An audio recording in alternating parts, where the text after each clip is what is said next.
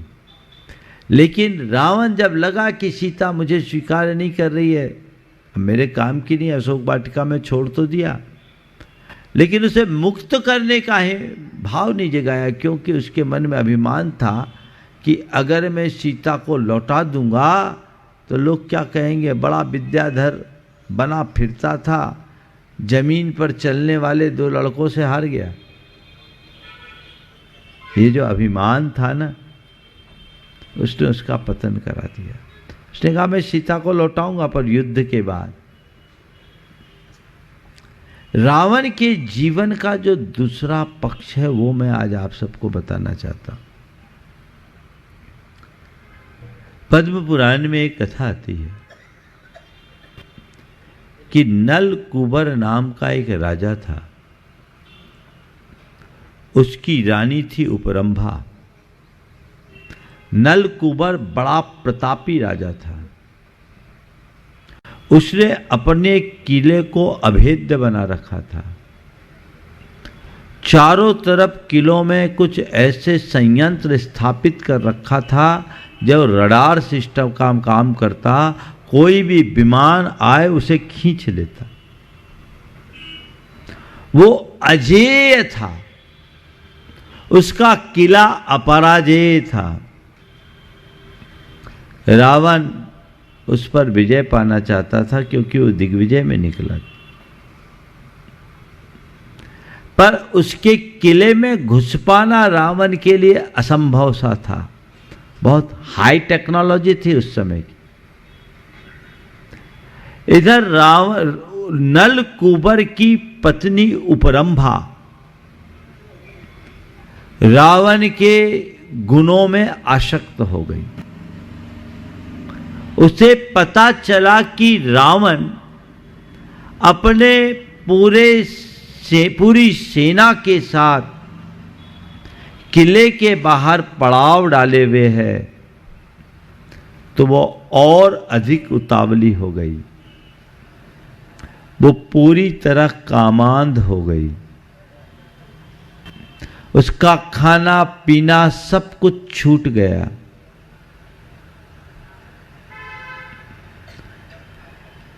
और एक दिन उसने अपनी दासी से कहा कि मेरे प्राण रावण में अटके हैं, किसी भी तरीके से रावण से मेरा समागम करा दो, अन्यथा अब मेरा जीना मुश्किल है। उसकी दासी ने रावण तक यह प्रस्ताव पहुंचाने का आश्वासन दिया और वो रावण के शिविर में गुप्त मार्ग से गई। रावण के सामने ये प्रस्ताव रखा। जैसे ही रावण के कान में ये बात आई, उसने दोनों कानों में उंगलियां डाल दी। क्या प्रस्ताव लाए? मैं इसको कैसे स्वीकार कर सकता? एक परिणीता स्त्री को मैं कैसे अपना सकता हूं? कहते विभीषण वही थे। क्या भैया, इस समय हमें कूटनीति का प्रयोग करना चाहिए। उपरंभा को आने दीजिए ताकि अंदर प्रवेश का मार्ग जाना जा सके। रावण को एक पल नहीं लगी, उसने अपना पैतरा बदला, बोला ठीक है, अगर उसके प्राण मुझ में अटके तो ले आ। अब उपरंभा तो बावली हो रखी थी। वो सीधे रावण के पास आ गई और अपना मनोभाव प्रकट कर दी। रावण ने कहा ठीक, तुम्हारे मनोभावों को मैं पूरा करूंगा, पर ये कहाँ, जंगल के शिविर में कहाँ, टेंट के नीचे कहाँ? ये तो राजमहलों में ही अच्छा लगेगा। और राजमहलों में तब अच्छा लगेगा तुम्हें मैं निष्कंटक साथ तब दे पाऊंगा जब मैं नल कुबर पर विजय पाकर उसे बंदी बनाऊंगा और इस राज्य का अधिपति बनूंगा। और वह भी तब संभव होगा जब मैं अंदर जाकर प्रवेश करूं। तो तुम पूरे नल कुबर के सीक्रेट्स मुझे बताओ। जब व्यक्ति के मन में आवेग छा जाता है तो विवेक खत्म हो जाता है। वो तो बावली हो रखी थी, उसे रावण दिख रहा था, वो वासना में उन्मत्त थी और उसने सारा भेद रावण को दे दिया। फिर क्या था? रावण ने चढ़ाई की, नल कुबर को बंदी बनाया और फिर जब उपरंभा ने अपनी बात दोहराई तो रावण ने कहा,